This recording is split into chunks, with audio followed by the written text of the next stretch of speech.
Hello, നല്ല നമസ്കാരം. സിറൈ വിക്രം പ്രഭു നായകനായി സുരേഷ് രാജകുമാരി സംവിധാനം ചെയ്ത സിറൈ എന്ന് പറയുന്ന സിനിമയാണ്. നിയമവും നീതിയും തമ്മിലുള്ള വൈകാരിക ദൂരം, അതാണ് സിറൈ. തമിഴ് സിനിമയിലെ റിയലിസ്റ്റിക് പോലീസ് ഡ്രാമ വിഭാഗത്തിൽ ഒരു പുതിയ അധ്യായം, അതാണ് 2025 ക്രിസ്മസ് ടൈമിൽ ഇറങ്ങിയ സിറൈ. വളരെ ശ്രദ്ധേയമായിട്ടുള്ള തിരക്കഥ ആണ് ഇതിൻ്റെ വലിയൊരു കരുത്ത്.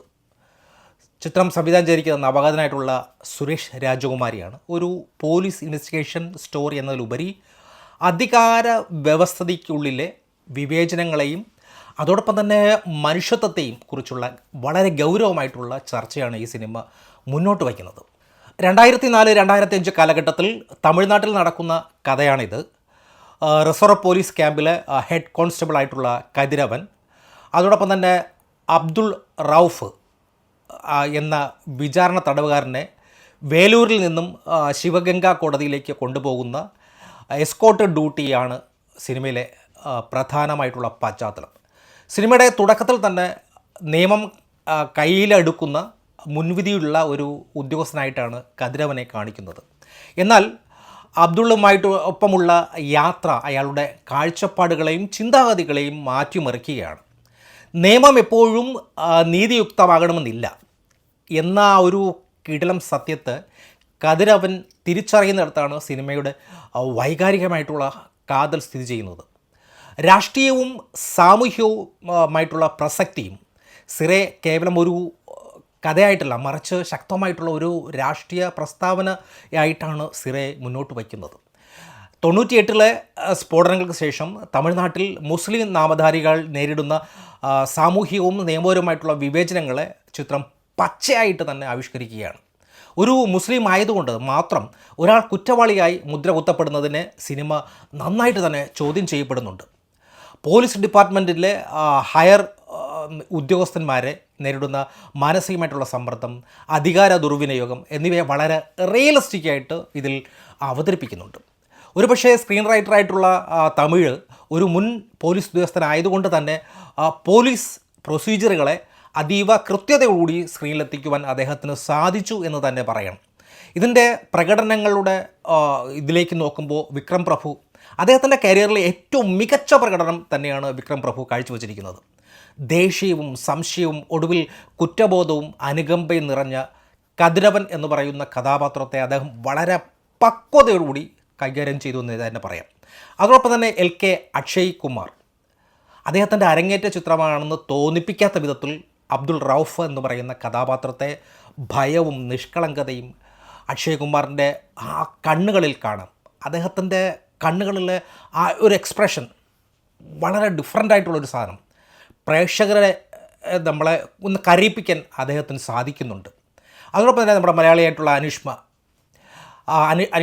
അനിൽകുമാർ കലൈരസി എന്ന നായിക കഥാപാത്രത്തിൻ്റെ നിഷ്കളങ്കതയും ആത്മബന്ധവും സിനിമയുടെ ഇമോഷൻസ് കണക്ഷനും ഒക്കെ വർദ്ധിപ്പിക്കാൻ വേണ്ടി അനുഷ്കയ്ക്ക് സഹായിച്ചിട്ടുണ്ട്. അക്ഷയും തമ്മിലുള്ള കെമിസ്ട്രി ഇമോഷണൽ രംഗങ്ങളിൽ മികച്ച രീതിയിൽ വർക്കൗട്ടായിട്ടുണ്ട് എന്ന് തന്നെ പറയാം. ഇതിൻ്റെ സാങ്കേതിക വശങ്ങൾ നോക്കുമ്പോൾ ജസ്റ്റിൻ പ്രഭാകരൻ്റെ സംഗീതം, അദ്ദേഹത്തിൻ്റെ പശ്ചാത്തല സംഗീതം, സിനിമയുടെ ആത്മാവ് തന്നെ ഈ സംഗീതം തന്നെയാണ്. പ്രത്യേകിച്ച് നീലോത്തരി എന്ന് പറയുന്ന ഗാനം മതസൗഹാർദ്ദത്തിൻ്റെയും പ്രണയത്തിൻ്റെയും ഒരു പുതിയ തലം ആവിഷ്കരിക്കുന്നുണ്ട്. വെറുതെ കേട്ട് കഴിഞ്ഞാൽ ഒരുപക്ഷെ ഈ പാട്ടിന് വലിയ ഫീലൊന്നും ഉണ്ടാവില്ല. പക്ഷേ സിനിമയുടെ വിഷ്വൽസും കലൈരസിയുടെ പ്രണയവും നിഷ്കളങ്കതയും കെയറിങ്ങും ഒരു ഗുഡ് ഫീല് തന്നെ നൽകുന്നുണ്ട് ആ പാട്ട്. പിന്നെ ഇതിൻ്റെ എഡിറ്റിങ്, ഫിലോമിന രാജിൻ്റെ എഡിറ്റിംഗാണ് സിനിമയിലെ ഒരിടത്ത് പോലും ഒരു വിരസത തോന്നാതെ സീറ്റ് എഡ്ജ് അനുഭവം ഉണ്ടാക്കി തരുവാൻ വേണ്ടി വിക്രം പ്രഭുവിൻ്റെ എൻട്രി ഒരു സീറ്റ് എഡ്ജ് രീതിയിലാണ് ആ ഒരു വിഷ്വൽസ് എഡിറ്റ് ചെയ്ത് വെച്ചിരിക്കുന്നത്. അതോടൊപ്പം തന്നെ സുരേഷ് രാജകുമാരിയുടെ സംവിധാനം, അദ്ദേഹം ഒരു ഉപദേശ സ്വഭാവമുള്ള രീതിയിലല്ല ഇതിനെ സമൂഹത്തിനൊരു വലിയ ഒരു ഗംഭീര സന്ദേശം നൽകാൻ വേണ്ടി ഉള്ള രീതിയിലാണ് അദ്ദേഹം ആ ഒരു സിനിമയെ അല്ലെങ്കിൽ ആ ക്ലൈമാക്സിനെയൊക്കെ എടുത്തു വച്ചിരിക്കുന്നത്. ഒട്ടും അപ്രതീക്ഷിതമായിട്ടുള്ള ഒരു ക്ലൈമാക്സ് തന്നെയാണ്.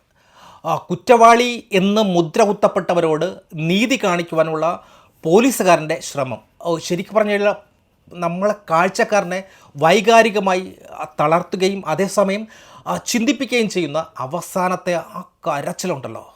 ഓ, സിനിമ നമ്മൾ കണ്ടു കഴിയുമ്പോൾ നമുക്കൊരു എന്തോ ഒരു വിങ്ങൽ പോലെ, ഒരു ഭാരം പോലെ ഒരു തോന്നൽ നമുക്ക് ഉണ്ടാക്കുന്നുണ്ട്. ഒരു ഒരു ഒരു നോവ്, അതാണ് ലാസ്റ്റിലത്തെ ആ ഒരു സാധനം. ഇത്രയൊക്കെ പറയുമ്പോൾ ഇതിൽ നെഗറ്റീവ് ഇല്ലേ എന്ന് ചോദിച്ചു കഴിഞ്ഞാൽ നെഗറ്റീവ് ഉണ്ട്. പക്ഷേ ഒരിക്കലും ആ ഒരു നെഗറ്റീവ് ഈ സിനിമയുടെ തിരക്കഥയ്ക്കോ അല്ലെങ്കിൽ കഥയുടെ ഒഴുക്കിനോ ഒട്ടും ബാധിക്കുന്നില്ല എന്നുള്ളതാണ്. കഥയിൽ ഒരു വിധത്തിലുള്ള ഇമ്പാക്റ്റും ഉണ്ടാക്കുന്നില്ല എന്നുള്ളതാണ് സത്യം. കൊല ചെയ്യപ്പെട്ട വ്യക്തിയുടെ ആ കുടുംബത്തിൻ്റെ ആ ഒരു മറുഭാഗം ഉണ്ടല്ലോ, സിനിമയിൽ വേണ്ടത്ര രീതിയിൽ ഇത് ചെയ്യുന്നില്ല. അതോടൊപ്പം തന്നെ നായികയുടെ സഹോദരിയുടെ ഭർത്താവിനെ കുറിച്ചുള്ള അത് സ്വാഭാവികമായിട്ട് അങ്ങ് പോവുകയാണ്. പക്ഷേ സിനിമ കണ്ടു കഴിയുമ്പോൾ നമ്മൾ ചിന്തിക്കുമ്പോഴാണ് അങ്ങനെയുള്ള കുറേ നെഗറ്റീവ്സ് ആയിട്ട് തോന്നുന്നത്. പക്ഷേ എനിക്ക് തോന്നുന്നത് 2025 ഒരുപക്ഷെ തമിഴ് സിനിമയിലെ ഏറ്റവും മികച്ച ഒരു സിനിമയാണ് സിറൈ. അധികാരമുള്ളവർ ഇല്ലാത്തവർക്ക് വേണ്ടി നിലകൊള്ളുന്നതിൻ്റെ പ്രാധാന്യം ഈ ചിത്രം ഓർമ്മിപ്പിക്കുന്നുണ്ട്. പോലീസുകാരും സാധാരണക്കാരും ഒരുപോലെ കണ്ടിരിക്കേണ്ട മനുഷ്യത്വത്തിൻ്റെ മഹത്വം വിളിച്ചു പറയുന്ന ഒരു അമൂല്യ കലാസൃഷ്ടിയാണ്.